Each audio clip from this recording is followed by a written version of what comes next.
démocratique du Congo est un pays post-conflit et compte par dizaines de milliers de survivantes de violences sexuelles.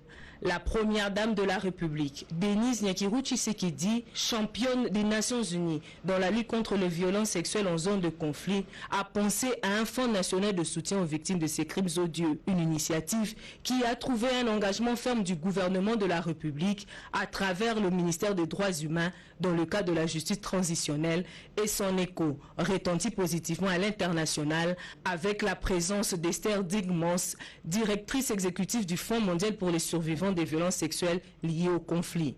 Au cours de ces échanges, l'hôte de la première dame a rassuré de sa disponibilité d'accompagner techniquement la démarche et d'en assurer la visibilité dans d'autres pays. Question de créer une émulation. On a eu un échange très constructif, positif. Je pense qu'il y a beaucoup de volonté vraiment de faire la meilleure chose ici pour les victimes et que nous sommes prêts à réfléchir à une collaboration. Et c'est des années et des années que les victimes n'ont pas reçu une réparation. Les réparations, par contre, c'est un droit. Ça les permet vraiment à reconstruire leur vie, qui souvent est détruite complètement à cause de ces pires atrocités.